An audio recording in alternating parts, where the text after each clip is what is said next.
Pasok. Kamusta na po yung kapatid at si VP Sara? I'm asking because I suppose you have come out in public saying that you're very close also to VP Sara. So kamusta na po yung dalawa? Well, nagkita naman kami, civil naman, pero it has to be said that VP Sara is very bothered and confused by the demolition job against her, and my brother repeatedly asserts that it's not his doing. Diyan pa lang, kitang-kita nyo na kagad, di ba? Kitang-kita nyo na kagad yung style nito ni Senator Amy. Alam mo, dalawang bagay ito eh. Dalawang punto nakita ko dito. Number one, she is saving the ass of her brother. Una yun. Okay, kitang-kita nyo naman na halatang-halata yung kanyang leaning pa rin sa kanyang kapatid. Even if minsan pumipitik siya, ganun pa ang pagliligtas. Kaya nga sabi ko sa inyo di mo aalis po yun. Kahit ba may awayan. Alam mo, halimbawa ho kami ng kapatid ko. Kami ng kapatid ko, nung naalala ko, nung elementarya, nung high school, nag-aaway kami yan. Habol lang kami ng itak at saka ng bambu. Hindi alam ng tatay ko yan. Pero naghahabol lang kami niyan. Tapos, as in, hindi kami magkasundo, okay? Pero, ito yung noon to, Pero pag ako may nakaaway nung high school, ngayon kasi iba na eh. Ngayon, close na kami. Pero nung high school, elementary, hindi kami close niyan. Okay? Pero pag ako may nakaaway nung high school, kahit nagpapatayan kaming dalawa, tutulungan ako niyan. Ibig sabihin, sasalbayin ako niyan sa mga kaaway ko. Kasi higher siya, same school kami. 3 years higher siya. So, tutulungan ako niyan. Ganun yun. So, anong ibig ko sabihin? Kasi ganun naman talaga magkakapatid. Diba? Away-away, pagka mga issue sa bahay, nagbabatuhan, ganyan-ganyan. Pero pagkalaban yung sa labas, nag-aano na yan, nagtutulungan na yan. Parang ganito ginagawa ni Senator Amy. Diba? Parang ginagawa niya dito, sinasalba niya yung kapatid niya na nag-usap na sila, everything is okay. Tapos, may pitik siya kay VP Sara Duterte. Bothered and confused. Sino ho ba yung mga bothered and confused? Pag inatake, sila ho yung mga mahihinang nilalang. Tama, mali. Imagine this. Social, Imagine nyo, si Pangulong Duterte yan, inatake siya at inatake ng kamera nung panahon niya, halimbawa, siya presidente. Would you say, Mr. President, I think you're bothered and confused? You would say that. Why?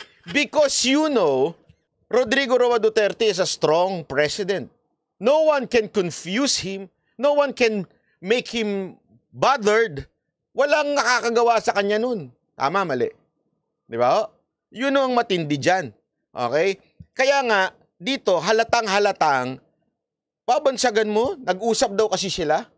Nag-usap daw sila at sinabi niya, I think VP Sara is confused and bothered. So, mahinang nilalang si VP Sara Duterte? Ganun ba sinasabi mo? Parang hindi isipin nyo to, with all the noise that is happening right now, hindi nga siya nagsasalita. Tuloy-tuloy ang trabaho niya. In other words, unbothered. Confused. Her program, hindi ho nagbago. Ibig sabihin po, kasi ito ang taong klaseng confused. Ang taong confused ay mga katulad ito walang biro ito, katulad ni Kaloy Abnoy, di ba? Bakit to confused? Pabago-bago ho siya ng statement. Pagbago-bago ho siya ng sagot. Kasi nga confused ka eh. You do not understand kung ano talaga yung pinaglalaban mo. Hindi mo na kaya tuloy kung ano-ano na yung direction ng attack mo. Kasi you're confused. Diba? Si VP Sara Duterte, hindi ho siya nagbabago ng statement from the very beginning until now. The fight against the CPP-NPA in terms of the education ng mga kabataan, nandun pa rin. the changes na kailangan sa school nandun pa rin. Ibig sabihin, whatever attack na nakikita o ng mga tao, hindi siya nagbabago. So ano ibig sabihin nun? Hindi ho confused ang tawag dun. Very firm and strong. Why Senator Amy would say that? Tama, mali.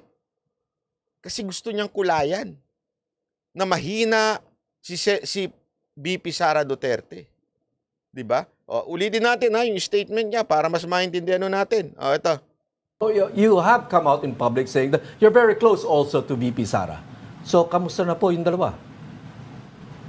Well, nagkita naman kami, civil naman, pero it has to be said that VP Sara is very bothered and confused by the demolition job against her. And my brother repeatedly asserts that it's not his doing. Ayan, parang nililigtas niya. Walang kinalaman yung aking kapatid sa lahat ng atake. Ikaw naman, bothered ka. Ay, nako, iniiwasan ko na nga magmura, pero buti hindi ko nasabing gago, no? Hindi ko sinasabing gago si Senator Amy. Kaya nga iniwasan ko sabihin kasi hindi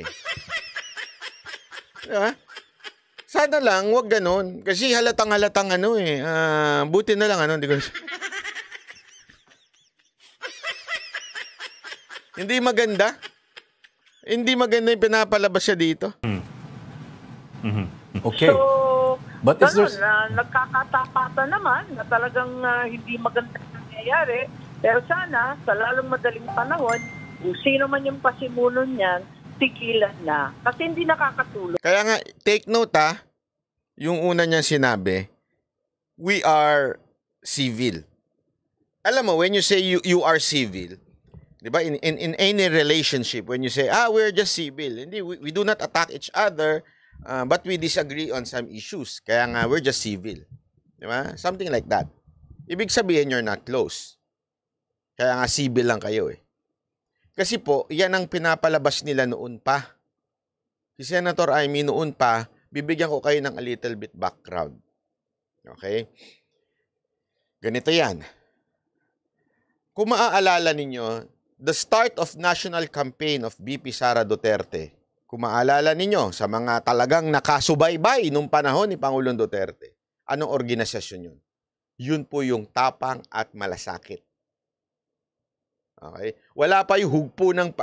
meron na yung hugpo ng pagbabago, pero ang nagsimula ng Tapang at Malasakit movement was VP Sara. It was held in BGC at nandun po ang mga Cayetano. They were close. As a matter of fact, everyone knows at that time na VP Sara Duterte and sila ni Cayetano was very close. They sit in the front. Alala ko pa noon, Mocha was official at that time, pinupuri siya sa harap. Alam nyo, hindi pinupo sa harap? Si Amy. Hindi siya close. Close-closean lang siya noon. Hindi pa siya senador noon. Nagpapa-close-closean lang siya kay VP Sara. And nagkaroon ng alingas-ngas about the chismis na kesyo, may sinabi daw ang mga Cayetano against VP Sara Duterte. And kilala ko kung sino ang nagsulsul sa kanya nun. Kilala ko po. Sulsulerong bakla ho yung nagsulsul sa kanya.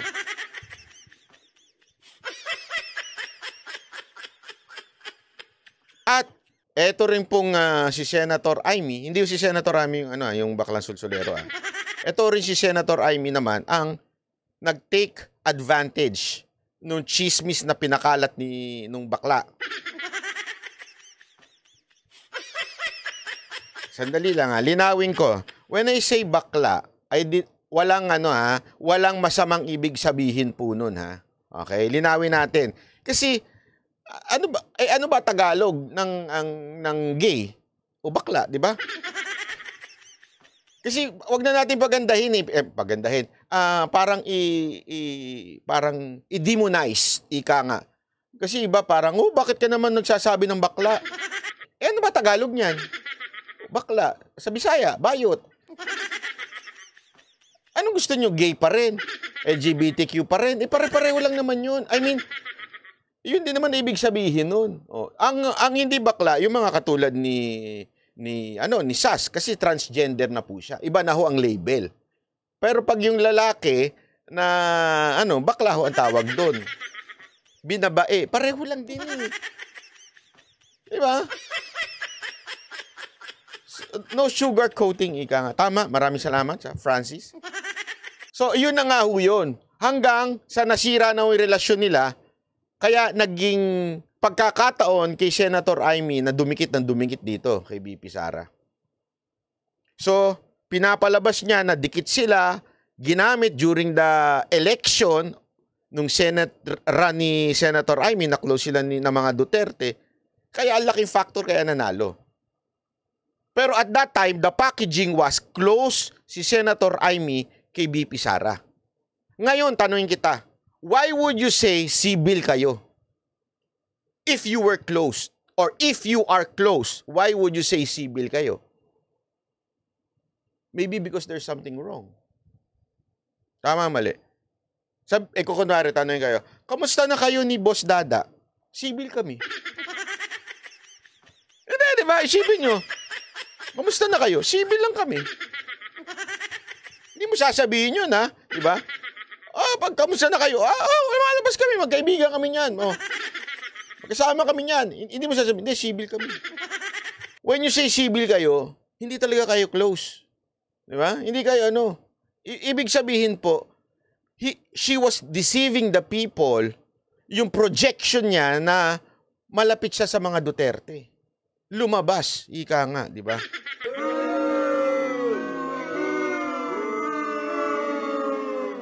Di ba? Yun ang ibig ko sabihin. Sana, alam nyo, this time, maging matalino na ho tayo. Huwag na ho tayong kasi kung hindi pa rin po tayo matalino, nagpapabudol pa rin po tayo. Ang tawag ho dyan, ano ho, uli? Tanso.